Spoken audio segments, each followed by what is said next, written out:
Welcome to YLC, the Young Leaders Committee that promotes and grows youth leadership that ensures the future leaders lead from today by educating and inspiring them to soar higher and higher.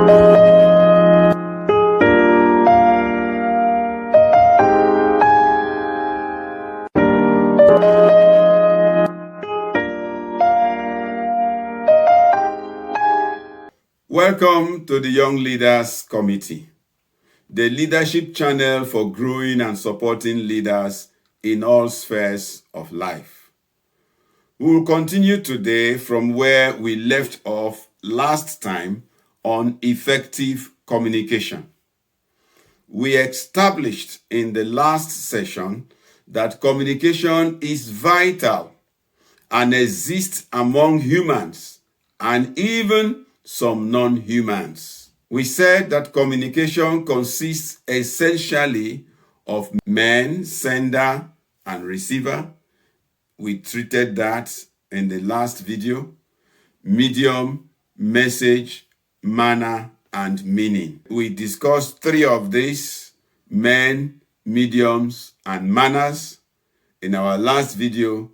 Today we plan to discuss message and meaning of message. And we will leave the discussion on some other essentials of communication for a third video. Let's start with message to communicate. This is the main reason for communication.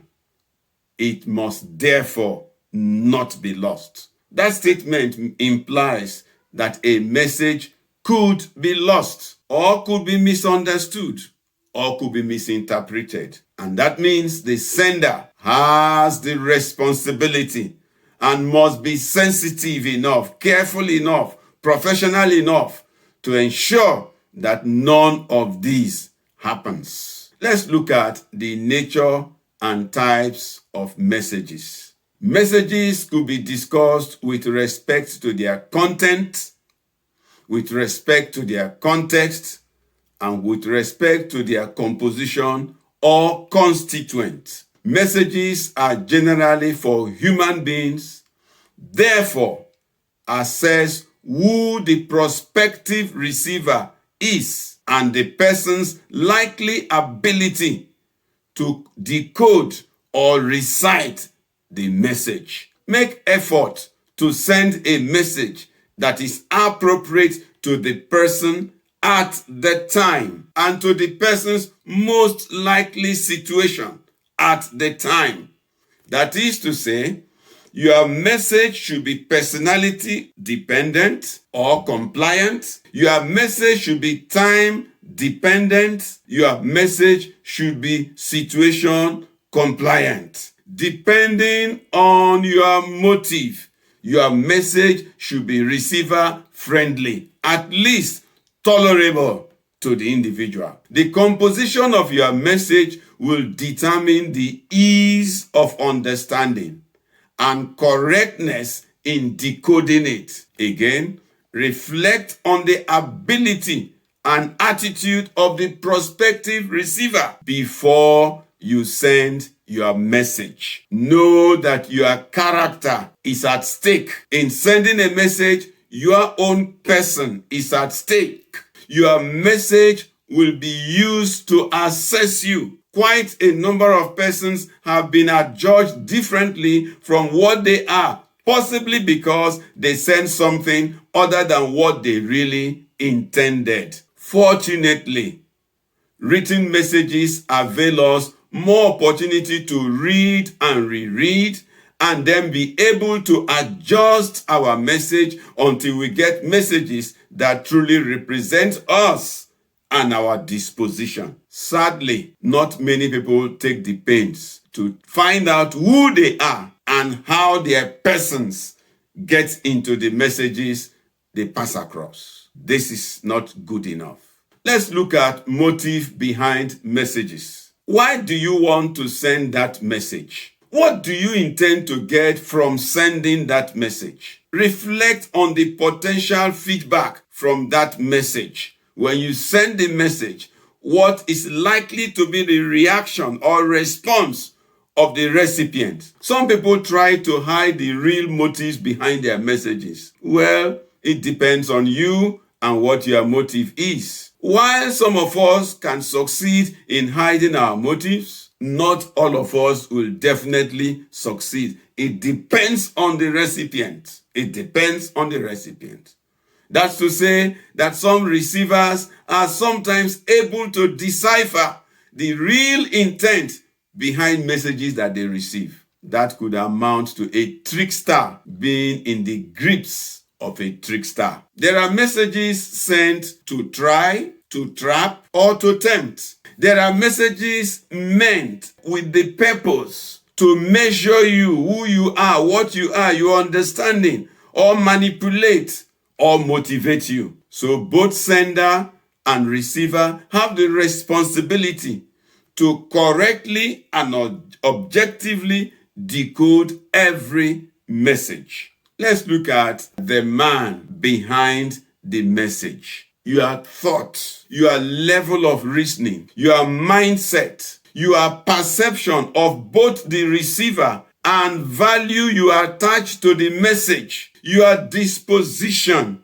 and general personality will all be part of the message you communicate. Your previous message to this same recipient, if any, will also come to play. Though your facial expression may not be seen, your voice may betray you, may give out a hidden purpose for the communication. Somebody made this assertion and we agree with it. Personality significantly influences communication styles. It impacts how individuals express themselves, interpret messages, and engage in interactions. Understanding your personality traits, therefore, and their relation to the communication style you engage is therefore crucial for effective interpersonal and professional relationships. For instance, some people by their nature are more inclined to writing than speaking. As a result, they will write what most people will simply utter and get over. Even the style of writing or speaking is either personality related or personality tainted. It reflects your person. Be careful and take very good note. Your communication reflects your person. Therefore, often take a step back or, if possible, stand outside the box to be able to objectively assess your choice or performance. It's important. A writer presents these 4 types of personalities in relation to communication. And I think it will be of help to us to look at them. You need to know these 4 categories of persons, these 4 types of personalities in relation to communication, so that you can prepare yourself to communicate effectively. 1, analytical communicators. These ones appreciate detailed information and logical explanations. They often ask many questions. 2, emotional communicators. These ones value feelings and connections, making them active listeners who prioritize empathy. 3, passive communicators. These ones may be hesitant to express their opinions or ask questions, and that invariably leads to misunderstandings. Sometimes they leave you guessing. Then assertive communicators. Those in this category tend to be vocal. They express their opinions confidently, which can sometimes be perceived as dominating in conversations. That takes us to part 2 of today's video. We have seen the message. Let's look at meaning of message received. Message is what you want to pass across. Now we want to see this from the angle, from the perspective of the receiver. It's one thing to send a message, It's quite another for the receiver to receive the exact message sent, or for the individual to grasp the intent of the sender.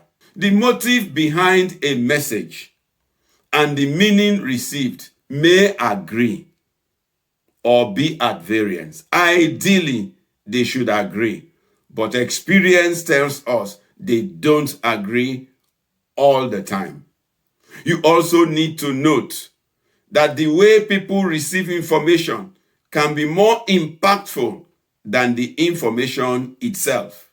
Therefore, note the following and guard them jealously to get your intended meanings of messages across effectively. 1. Medium's interference. The medium of communication can sometimes interfere with your communication. There are different types of mediums. We dealt with this in the video just before this. Good communicators usually bend to their mediums. What do we mean by this? They put their mediums into consideration and consequently adapt their communication to ensure there is no challenge. For instance, many communicators do not express themselves in writing as they do when they are speaking. That is, they don't write as they speak, and they don't speak as they write. But for some, it is so. As they write, so they speak. As they speak, so they write. It is also true that communicators may differ in their face-to-face communication and written models. What do we mean? The way they will communicate when it is face-to-face will not be exactly the way they will communicate when they are writing to you. Communicators use these main types of mediums. Take note of them. It's important, and they will determine the meaning of the message received. Modalities. Are you speaking or are you writing? Channels. Is it a text? Is it a call? Is it an email or something else? What is the device you are using? Is it a smartphone? Is it a computer? Or is it something else? You need to take note of this. The nature or state of a medium matters much in communication.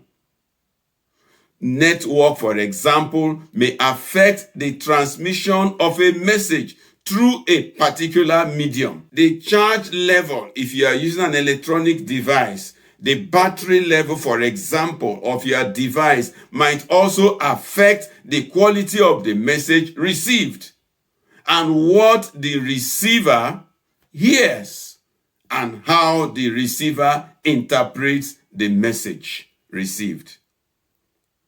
Number 2, there's what we call receiver's bias. Biases in communication refer to the inclinations that could affect how we perceive, interpret, and respond to the communication of others.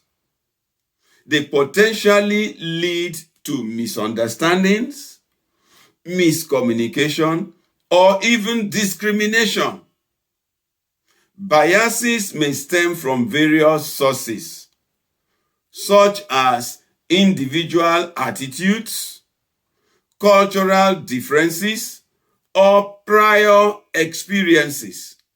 For example, if a receiver is expecting a particular sender to make a call, but hears a totally different sender, that person may need some time to grapple with the difference in the sender.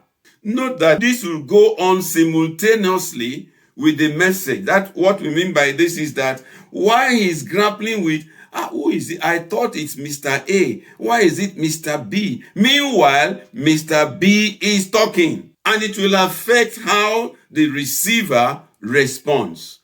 It could also be that the expected sender is the one sending the message, but this individual may have had earlier pleasant or ugly experience or communication with this same person.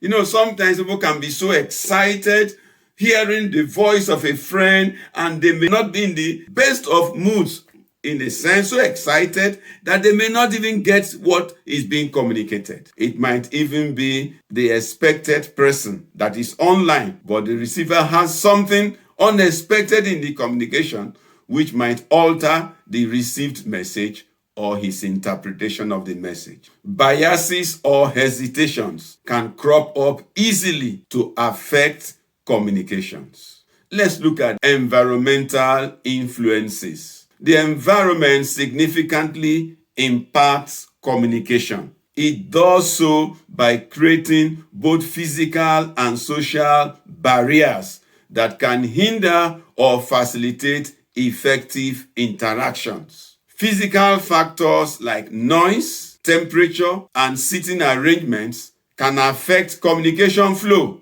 and communicate the reception by the recipient. While social factors like trust, respect, and cultural norms influence how individuals perceive and interact with each other. In addition, factors like lighting, noise, cultural norms, and emotional atmosphere need to be carefully managed to ensure that communication is effective and accurate. Let's examine a particular case. A message was transmitted via a particular medium. Then the medium changed the sequence at the receiving end. A number of files were sent, and the medium changed the sequence. This confused and irritated the receiver, who got terribly upset, reacted negatively before realizing that it was only a change in sequence occasioned by the medium. Again, poor lighting might alter the appearance of an object and give a totally different form to a receiver. You probably projected item A, and item A looks a little like item B. But because of the sitting position or light or whatever, your recipient sees item A as B. This could be challenging. And that takes us to the next one: encoding and decoding messages.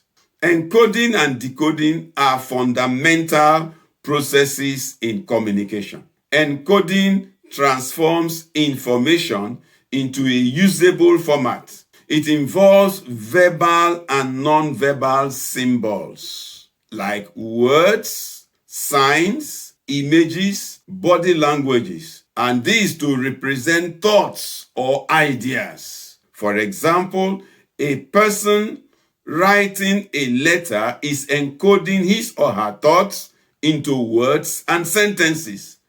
Therefore, be careful not to write a letter or a note or the content of any creation from just your own perspective or to boost your ego. Please consider your prospective reader or recipient, the person's environment, the time available for the person to look at your message, and ability to decode and get your intent for writing. Consider all of this before you encode your message. Now, on the other side, we have decoding. Decoding is converting the encoded message back when received. This involves interpreting these symbols in order to understand the intended meaning. Decoding involves translating symbols back into thoughts or ideas. It involves giving meaning to symbols and interpreting the message as a whole. But take note that personal experience and cultural contexts can influence decoding. There are things that influence decoding, how somebody interprets the message received. Decoding is highly subjective. Hence, the need to encode in ways that will not lead to misinterpreting the message received. Please take note, decoding is highly subjective.